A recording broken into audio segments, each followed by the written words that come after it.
Good morning. Welcome back to the channel. It's JP. Last little bit of the puzzle that I have is the glove box lock, which you'll see right here. So I found this on the old dash that was in the back of the trunk. So I was trying to make sure it worked the same key as the rest. And if you'll notice, I was looking at taking this out. This hole right here is a pin, and that's what locks that into place.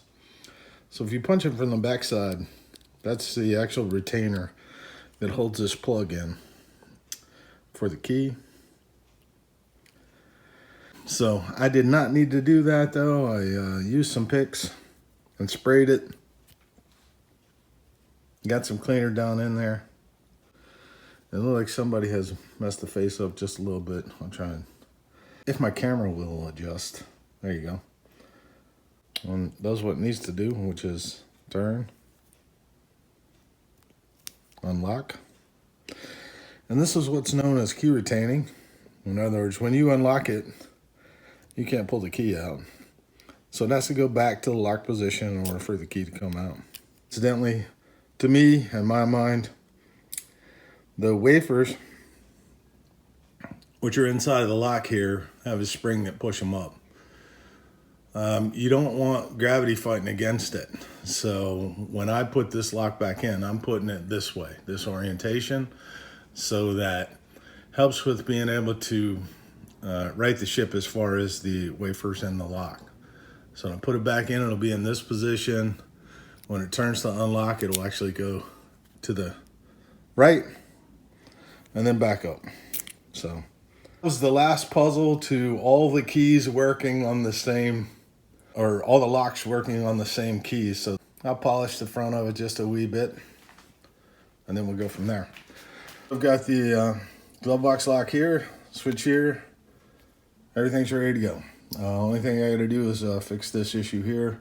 Somebody mentioned welding a stud on or bolt on to the stud and seeing if it'll come out that way. So might try that and see if I can get it apart.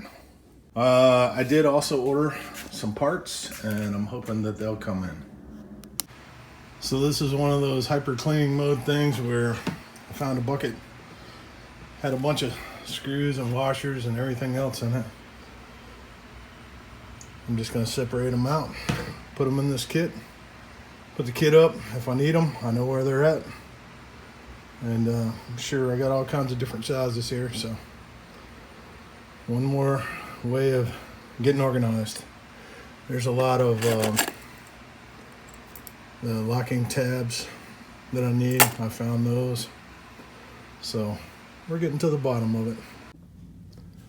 So thanks to everybody's suggestions, I went to a local Fastenal, which is close by where I'm at, and managed to pick up some 3/8 fine thread nylocks. So putting those in my little kit. I think I grabbed 50 just to make sure I have them. And I also got an unbox I got to do. So bunch of parts that I ordered. We'll see what came in. Beautiful day today. Currently in the garage, it's about 70 degrees.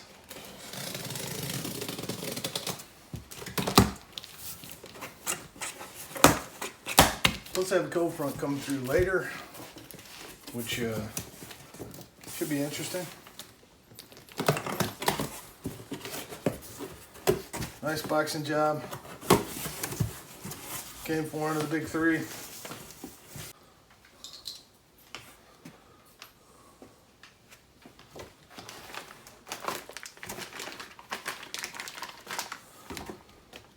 One brand new trunnion.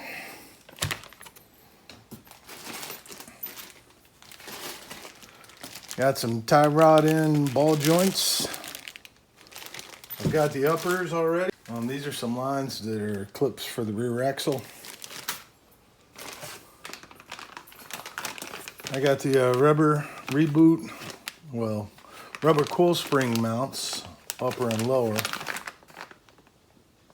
These are actually urethane, so I think I want urethane on everything.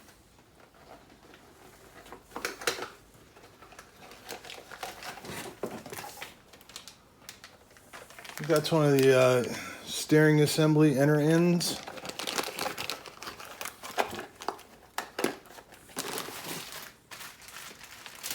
I have the upper shock mount, and one of the most high dollar parts of all.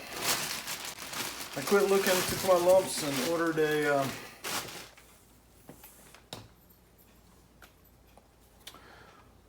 rear shock.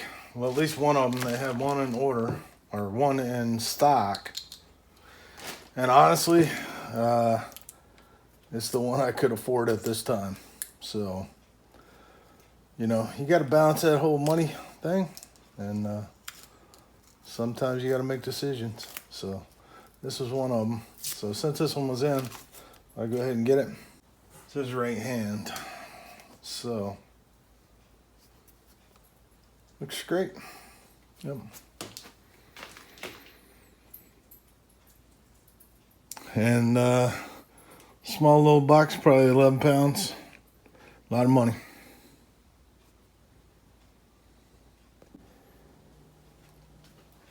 So that's the bush kit for the front end.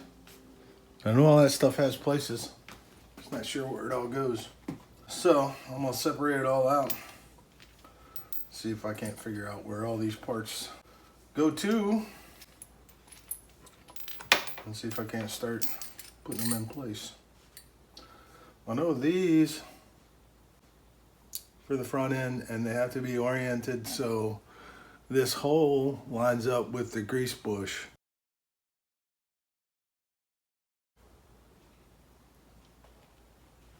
So voila, with the magic of the web, well, actually my video editing, that's all the parts broken down, so I've got everything. Just got to sort out where they all go, and then see about getting them put into the front end pieces that I've already cleaned up. I did order, but I'm still waiting on the adjustable reamer tool, so I'll be able to, once these go in, because these kind of have a little split to them. I'll have to size them to fit for the trunnions. So there we are. So trying to figure out how to get this out of the lower control arms. I'm using a 2-socket press method. So I got a smaller socket on this side, which matched up with the diameter of the actual bush itself. Large socket on this side, and then line it up.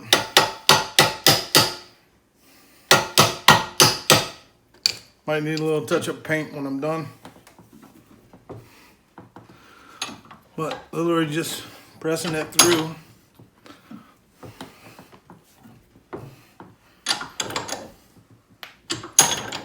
Just want to make sure I don't get the socket stuck.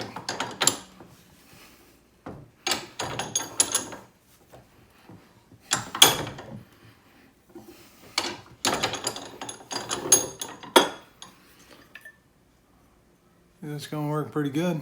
Keep on pressing. A little bit further to go. See if we can get it all the way. Come bottomed out. We'll go with an addition on top of that one to push it the rest of the way through.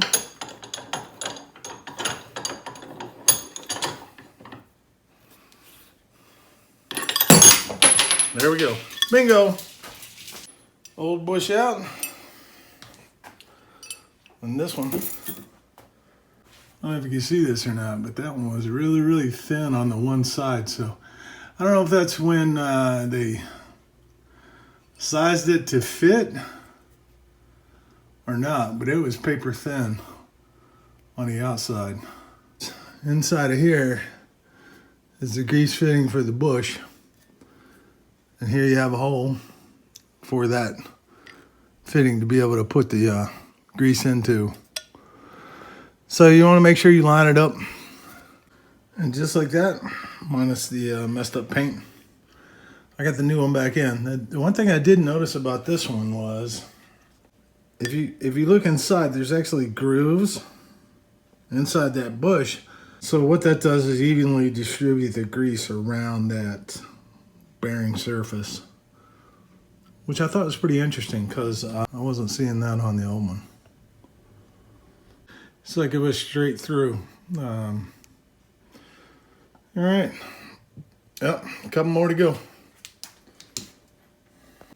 So back to trying out some more of the parts suspension-wise here and where everything's going.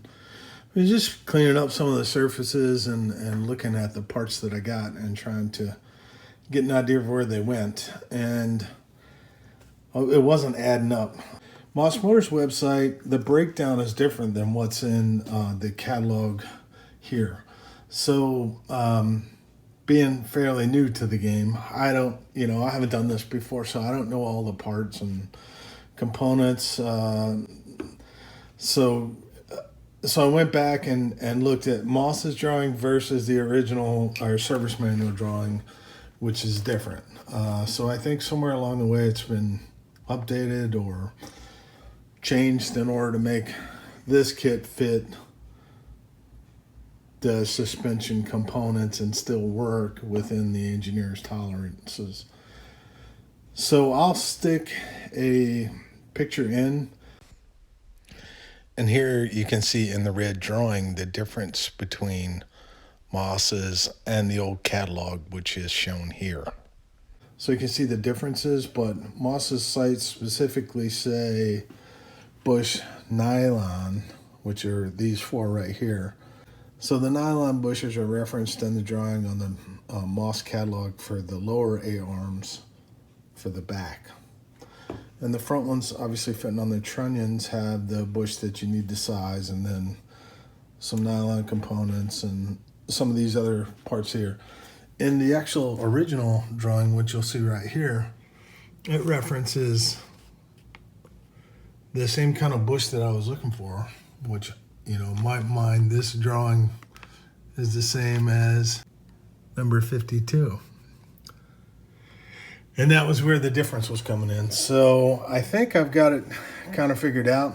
And I did a double press method to get the bush replaced on one of the lower A-arms, which is already in this one. And then I got to flight number 2. And flight number 2 is killing me.